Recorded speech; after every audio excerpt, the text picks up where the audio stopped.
चलो हम देखते हैं ध्वनि संप्रदाय। अब ध्वनि संप्रदाय कर रहे हैं जो कि कालक्रम में वक्रोक्त संप्रदाय के बाद ध्वनि संप्रदाय का जन्म उदय होता है। और इस संप्रदाय के संस्थापक आचार्य जो है वो है आचार्य आनंदवर्धन। और इसमें इनके मत में काव्यस्य आत्मा ध्वनि है, ये कहा गया है काव्य की आत्मा ध्वनि है। इन सभी संप्रदायों में ध्वनि संप्रदाय सबसे अधिक प्रबल और महत्वपूर्ण संप्रदाय रहा है। वैसे इनके विरोध में भी बहुत सारे ग्रंथ लिखे गए, लेकिन यह और भी निरंतर प्रतिष्ठित हुआ। और ध्वनि सिद्धांत के विरोध में वैयाकरण, साहित्यिक, वेदांती, मीमांसक, नैयायिक सभी ने चर्चा की, किंतु अंत में काव्य प्रकाशकार मम्मट ने प्रबल युक्तियों के द्वारा सबका खंडन करके ध्वनि सिद्धांत की पुनः स्थापना की। और इसीलिए इनको ध्वनि प्रतिष्ठापक परम आचार्य कहा जाता है। अर्थात काव्य प्रकाशकार भी ध्वनि संप्रदाय को पुष्ट करते हैं। तो इस तरह हम देखते हैं जो कि ध्वनि संप्रदाय के जो प्रमुख आचार्य हैं वो हैं आनंदवर्धन। और ये आनंदवर्धन के द्वारा लिखा गया ग्रंथ है ध्वन्यालोक। अब ध्वनि कहते किसको हैं? तो कह रहे हैं जो कि वाच्यार्थ से अधिक रमणीय या चमत्कारक व्यंग्यार्थ को ध्वनि कहते हैं। कहा गया है वाच्यातिशायिनी व्यंग्ये ध्वनि तत्काव्यम उत्तमम। या फिर काव्य प्रकाश में देखें तो कहा गया है इदम उत्तमम अतिशयनी व्यंग्ये वाच्या ध्वनिर्बुधे कथिता है। तो फिर कह रहे हैं व्यंग्यार्थ वाच्यार्थ की अपेक्षा अधिक चारुता पदक होती है तो उसको कहा जाता है तब ध्वनि होती है। और ध्वन्यालोक में कहते हैं ये चारुत्वोत्कर्ष निबंधना है वाच्य व्यंग्यो प्राधान्य विवक्षा। इस प्रकार हम देखते हैं जो कि कहते हैं जो कि शब्द या अर्थ स्वयं साधन न होकर साध्य विशेष किसी चमत्कारक अर्थ को अभिव्यक्त करे वही ध्वनि काव्य है। इस तरह ये चर्चा करते हैं। आप जानते हैं कि ध्वन्यालोक किस तरह, हाँ इसमें फिर उदाहरण जो देते हैं ये उदाहरण इस तरह देते हैं। इसके बाद हम ध्वनि शब्द की व्युत्पत्ति देखते हैं। तो ध्वनि का प्रयोग 5 अर्थों में किया गया, ये महत्वपूर्ण है, इसका ध्यान देंगे। ध्वनायति जह व्यंजक शब्द सध्वनि। पहला है ध्वनायति जह व्यंजक शब्द सध्वनि। उस व्यंजक शब्द को ध्वनि कहते हैं जो ध्वनित करे या कराए। उसके बाद है ध्वनायति जह व्यंजक शब्द सध्वनि, ये पहला है। अर्थात उस व्यंजक शब्द को ध्वनि कहते हैं जो ध्वनित करे या कराए। दूसरा देखते हैं ध्वनति ध्वनायति वा जह व्यंजक अर्थ स्वध्वनि। ध्वनति ध्वनायति वा जह व्यंजक अर्थ सध्वनि अर्थात ध्वनि। वह व्यंजक अर्थ ध्वनि है जो ध्वनि करे या कराए। उसका ध्वन्यते इति ध्वनि, जो ध्वनित होता है उसको ध्वनि कहते हैं। यहाँ पर रस, अलंकार और वस्तु तीनों ध्वनि के अंतर्गत आ जाते हैं। रस, अलंकार एवं वस्तु तीनों ही ध्वनित होते हैं, अर्थात सभी ध्वनि है। चौथा है ध्वन्यते अनेन इति ध्वनि। इसमें शब्द और अर्थ एवं अर्थ जो है उनके व्यापार जो है अभिधा, लक्षणा, व्यंजना शक्तियों का बोध होता है। अर्थात इसका अर्थ यह है कि जिस शब्द शक्ति के द्वारा ध्वनि उत्पन्न हो उसको ध्वनि कहते हैं, वह भी ध्वनि होगा। ध्वन्यते अस्मिन् इति ध्वनि, इस उस काव्य को ध्वनि कहते हैं जिसमें वस्तु, अलंकार एवं रस ध्वनित होते हैं। इस प्रकार ध्वनि शब्द के 5 अर्थों को हमने देखा। पहला ध्वनि व्यंजक शब्द, व्यंजक अर्थ, व्यंग्य अर्थ, व्यंजना शक्ति, व्यंग्य प्रधान काव्य। ध्वनि शब्द के 5 अर्थ होंगे। कौन कौन?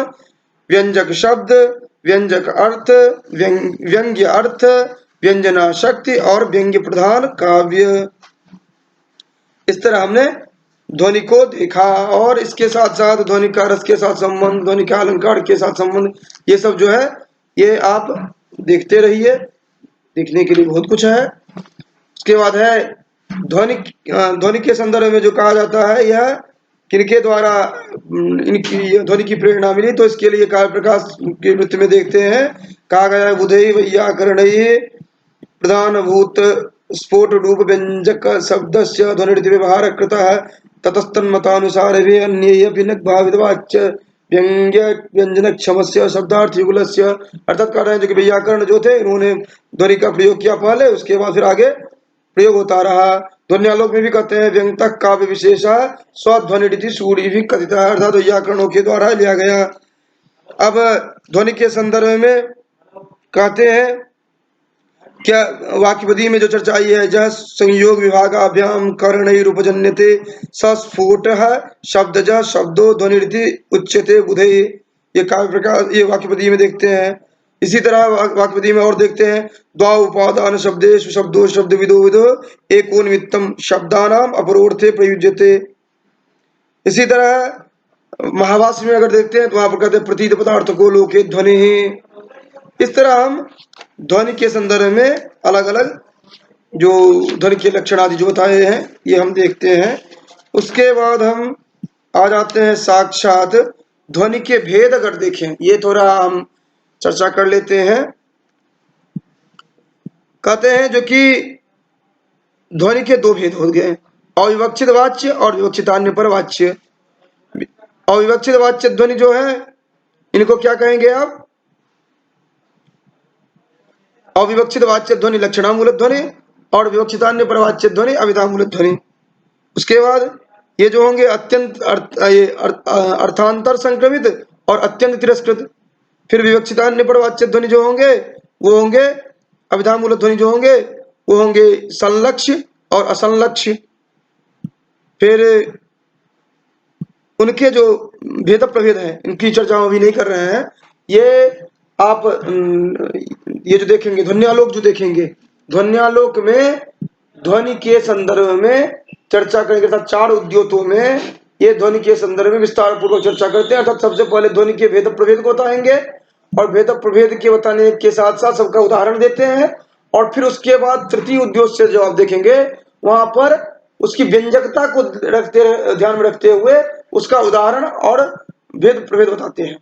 यही है ध्वन्यालोक में। उसमें जो प्रथम कारिका है ध्वन्यालोक में वह देखना अनिवार्य है और उसको हम देखते हैं। तो ध्वन्यालोक को हम इस तरह देखते हैं, इसके प्रथम उद्योग को मूलतः देखना था। तो ये ध्वन्यालोक में अब हमने ध्वन्यालोक के जो रचनाकार हैं उनके संदर्भ में हमने देख लिया था, उनका समय हमने देख लिया था।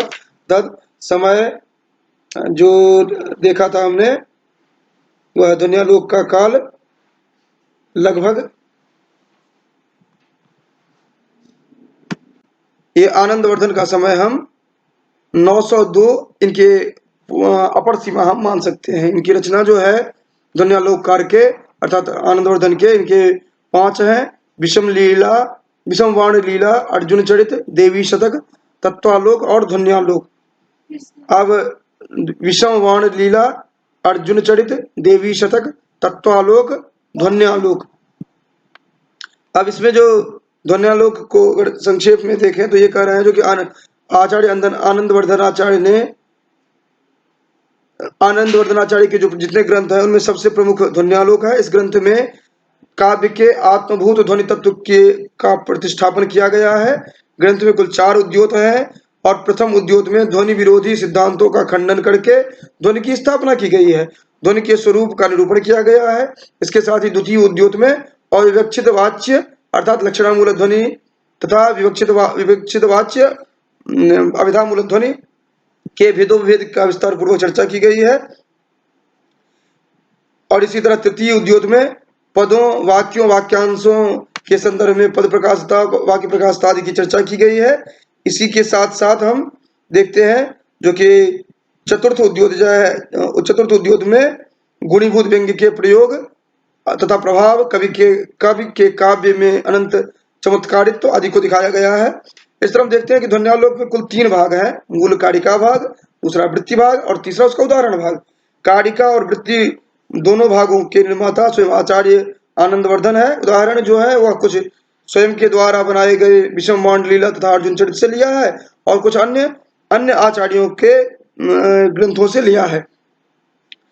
अब इसमें जो मुख्य रूप से जो हम देखते हैं, इसमें लोचन टीका जो है अभिनव गुप्त पादाचार्य के द्वारा जो रचित लोचन टीका है वह प्रमुख है, और दूसरी टीका चंद्रिका टीका बताई जाती है।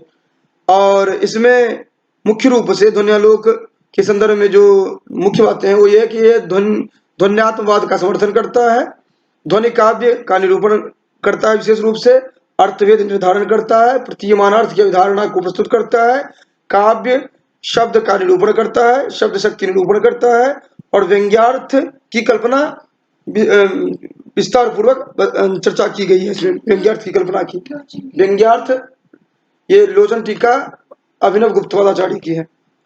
उसका ध्वनि सिद्धांत की जो चर्चा यहाँ पर की गई है, इसमें कहा गया है काव्यस्य आत्मा ध्वनि बुधेर जस समाम्नाद पूर्वम, और ध्वनि की परिभाषा इस तरह दी गई है यत्रार्थ शब्दो वा तमर्थम उपसर्जनीकृत स्वार्थ व्यंगत काव्य विशेष सध्वनि शूरि भी कथित है। और वहीं पर कहते हैं जो कि ये प्रतीयमान अर्थ क्या है, तो उसके लिए कहते हैं प्रतीयमानम पुनन्य देवा वस्तुस्त्वाणी सुमहाकवीनाम यत्तत् प्रसिद्धावयवातिरिक्ता विभाति लावण्य विवांगनासु। और प्रतीयमान को और समझाने के लिए कहते हैं सरस्वती स्वादु तदर्थ वस्तु निश्चिन्न माना महता कवीनाम आलोक सामान्य अभिव्यनक्ति परिस्फुरंतम प्रतिभा विशेषम। इस तरह है हमने ये ध्वन्यालोक के संदर्भ में जो प्रमुख बातें थी इनको देखा। अब इसके बाद हम देखते हैं जो कि इन्होंने जो प्रथम श्लोक में जो चार मत हैं उनका जो खंडन करते हैं और प्लस ध्वनि की स्थापना जो करते हैं इसको देखते हैं। तो ये प्रथम श्लोक में ही मंगल श्लोक में ही कहते हैं काव्यस्यात्मा ध्वनि बुधेर जमामनाथ पूर्वम तस्याभावम जगदुरपरे भाक्तमाहुस्तमन्ये केचिद् वाचाम स्थितं विषये तत्त्वमुचुस्तदीयं तेन ब्रूमः सहृदय मन प्रीतये तत्स्वरूपम। यहाँ पर तस्याभावम के द्वारा अभाववादियों को, भाक्तम से भक्तिवादी जो है उनको, और वाचाम स्थितम विषय इनके द्वारा अनिर्वचनीयतावादी के मत का निर्देश किया है, और इसके बाद इन्होंने इनका खंडन किया है। ये यहाँ पर जो तस्याभावम है इसके द्वारा अभाववादियों की चर्चा की है। उसके बाद भाक्तम के द्वारा भक्तिवादी कौन हुए आप जानते हैं, शक्ति कहा जाता है अभिधा को, भक्ति कहा जाता है लक्षणा को, और व्यक्ति कहा जाता है व्यंजना को। तो भक्ति का अभिप्राय हुआ लक्षणावादी, और भाक्त का अर्थ हुआ जो लक्षणा को मानने वाले हैं उनको। तो भाक्तवादी और वाचाम स्थितम विषय के द्वारा अनिर्वचनीयतावादी को ये चर्चा उनका मत प्रस्तुत करते हैं, और मत प्रस्तुत करने के बाद उनका खंडन करते हैं।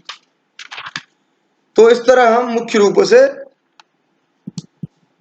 आनंदवर्धन के द्वारा जो ग्रंथ यहाँ पर प्रस्तुत किया गया है उनको हमने देखा। और प्रथम जो यहाँ पर है वह काव्यस्यात्मा समाम्नाथ पूर्वम तस्याभावम जगदुरपरे भाक्तमाहुस्तमन्ये केचिद्वाचाम स्थितं विषये तत्त्वमुचुस्तदीयं तेन ब्रूमः सहृदय मन प्रीतये तत्स्वरूपम। इस तरह हम ध्वनि सिद्धांत को, ध्वनि संप्रदाय को मुख्य रूप से हमने देखा।